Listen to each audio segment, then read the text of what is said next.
បន្ទាន់ខ្មែរនឹងគ្នាសាទរធ្វើការប្តឹងនិងបញ្ចុះបញ្ចូលទៅ UN រហូតបានលទ្ធផល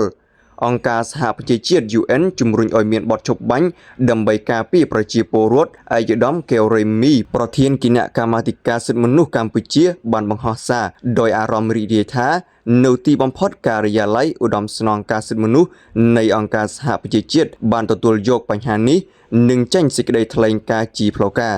ខណៈដែលសារព័ត៌មានកម្ពុជារាយការណ៍ថា UN កំពុងជំរុញឲ្យមានបទឈប់បាញ់និងការពារប្រជាពលរដ្ឋជាបន្ទាន់ការិយាល័យសិទ្ធិមនុស្សរបស់អង្គការសហប្រជាជាតិបានអំពាវនាវឲ្យប្រទេសកម្ពុជានិងថៃបញ្ឈប់អំពើភាពជាសត្រូវនឹងគ្នានិងត្រឡប់ទៅកាន់តុចរចាជាបន្ទាន់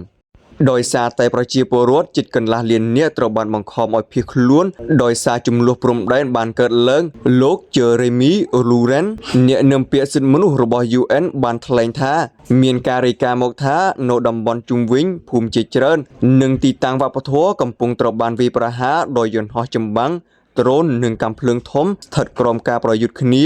យ៉ាងស្វិតស្វាញរវាងភាគីទាំងពីរក្រមច្បាប់សង្គ្រាមបង្ហាញយ៉ាងច្បាស់ថា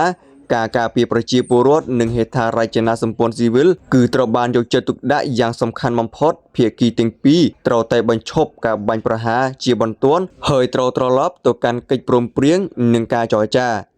មិនដឹងថារាជរដ្ឋាភិបាលថៃបានត្រៀមវិធីដោះស្រាយចំពោះបញ្ហានេះរួចហើយឬនៅ